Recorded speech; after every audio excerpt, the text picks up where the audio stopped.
The Nightingale and the Rose. "She said that she would dance with me if I brought her red roses," cried the young student. "But in all my garden there's no red rose."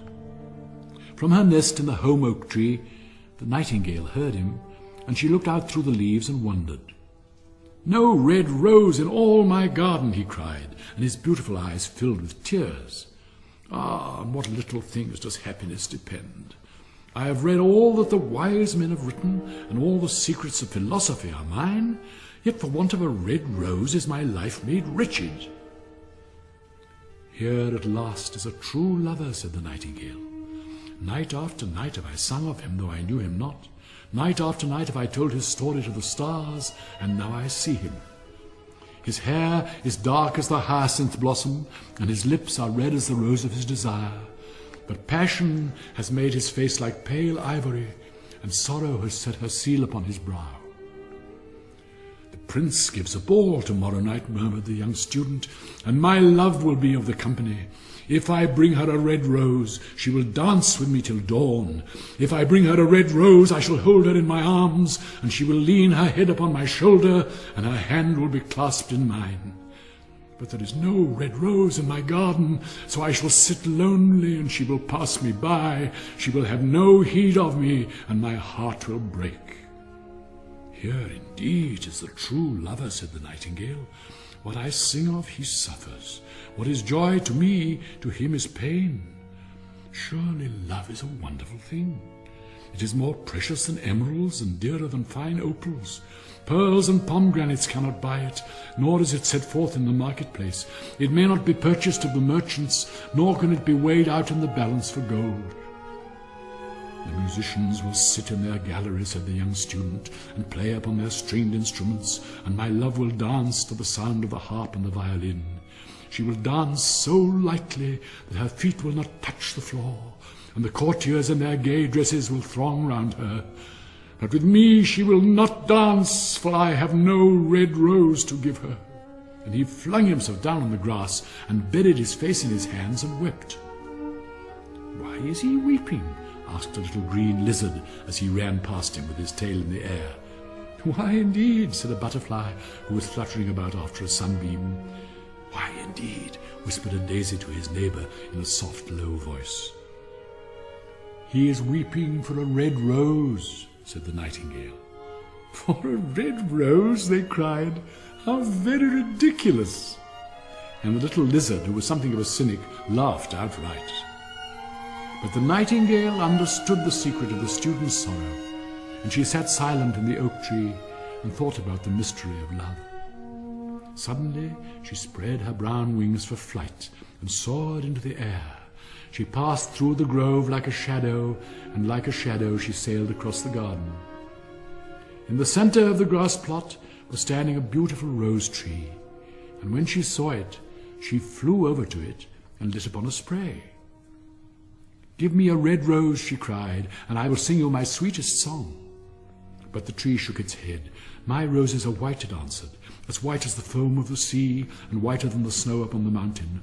But go to my brother, who grows round the old sundial, and perhaps he will give you what you want." So the nightingale flew over to the rose tree that was growing round the old sundial. "Give me a red rose," she cried, "and I will sing you my sweetest song." But the tree shook its head. "My roses are yellow," it answered, "as yellow as the hair of the mermaiden who sits upon an amber throne, and yellower than the daffodil that blooms in the meadow before the mower comes with his scythe. But go to my brother who grows beneath the student's window, and perhaps he will give you what you want." So the nightingale flew over to the rose tree that was growing beneath the student's window. "Give me a red rose," she cried, "and I will sing you my sweetest song." But the tree shook its head. "My roses are red," it answered, "as red as the feet of the dove, and redder than the great fans of coral that wave and wave in the ocean cavern. But the winter has chilled my veins, and the frost has nipped my buds, and the storm has broken my branches, and I shall have no roses at all this year." "One red rose is all I want," cried the nightingale. "Only one red rose. Is there no way by which I can get it?" "There is a way," answered the tree, "but it is so terrible that I dare not tell it to you." "Tell it to me," said the nightingale. "I am not afraid." "If you want a red rose," said the tree, "you must build it out of music by moonlight, and stain it with your own heart's blood. You must sing to me with your breast against a thorn. All night long you must sing to me, and the thorn must pierce your heart, and your lifeblood must flow into my veins and become mine." "Death is a great price to pay for a red rose," cried the nightingale, "and life is very dear to all. It is pleasant to sit in the green wood and to watch the sun in his chariot of gold and the moon in her chariot of pearl. Sweet is the scent of the hawthorn, and sweet are the bluebells that hide in the valley and the heather that blows on the hill. Yet love is better than life. And what is the heart of a bird compared to the heart of a man?" So she spread her brown wings for flight and soared into the air. She swept over the garden like a shadow, and like a shadow she sailed through the grove.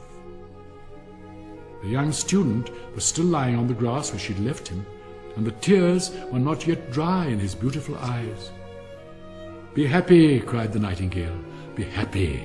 You shall have your red rose. I will build it out of music by moonlight, and stain it with my own heart's blood. All that I ask of you in return is that you will be a true lover, for love is wiser than philosophy, though he is wise, and mightier than power, though he is mighty. Flame-coloured are his wings, and coloured like flame is his body. His lips are sweet as honey, and his breath is like frankincense." The student looked up from the grass and listened, but he could not understand what the nightingale was saying to him, for he only knew the things that are written down in books. But the oak tree understood, and felt sad, for he was very fond of the little nightingale who had built her nest in his branches. "Sing me one last song," he whispered. "I shall feel very lonely when you are gone."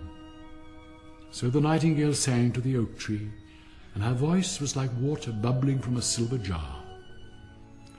When she'd finished her song, the student got up and pulled a notebook and a lead pencil out of his pocket. "She has form," he said to himself as he walked away through the grove. "That cannot be denied to her. But has she got feeling?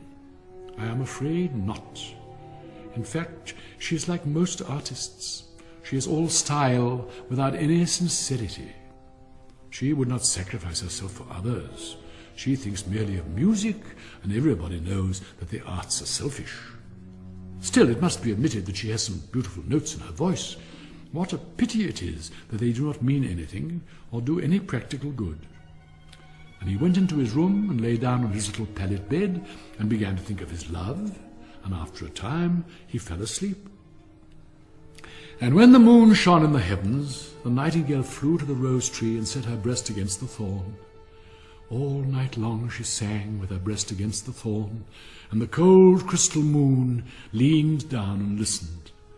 All night long she sang, and the thorn went deeper and deeper into her breast, and her lifeblood ebbed away from her. She sang first of the birth of love in the heart of a boy and a girl, and on the topmost spray of the rose tree there blossomed a marvellous rose, petal following petal, as song followed song. Pale was it at first as the mist that hangs over the river, pale as the feet of the morning, and silver as the wings of the dawn.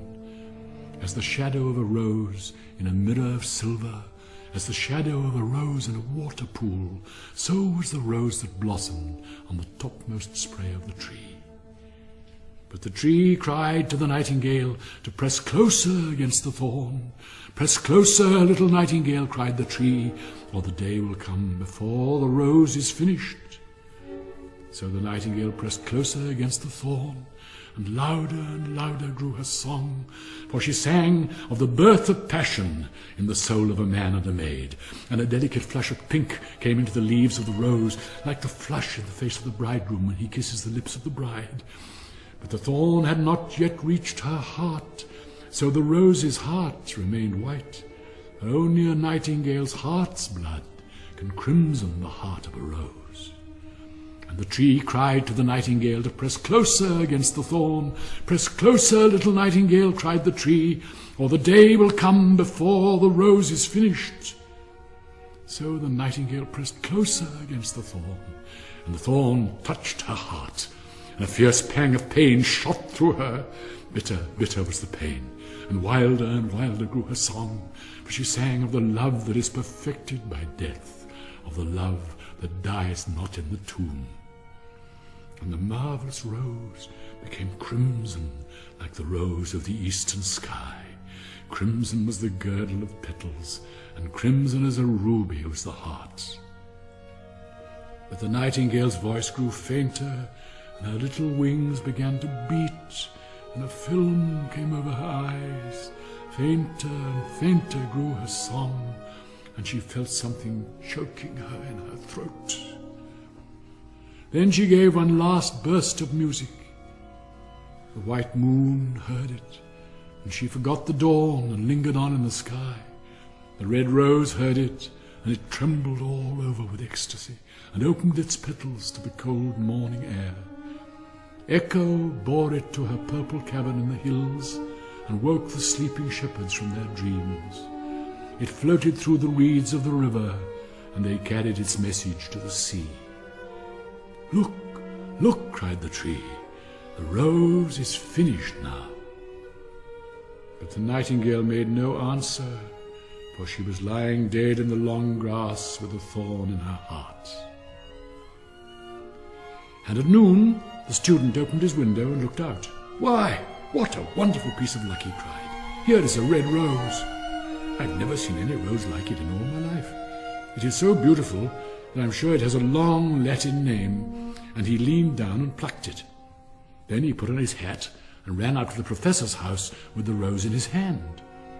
The daughter of the professor was sitting in the doorway, winding blue silk on a reel, and her little dog was lying at her feet. "You said that you would dance with me if I brought you a red rose," cried the student. "Here is the reddest rose in all the world. You will wear it tonight next your heart, and as we dance together, it will tell you how I love you." But the girl frowned. "I'm afraid it will not go with my dress," she answered.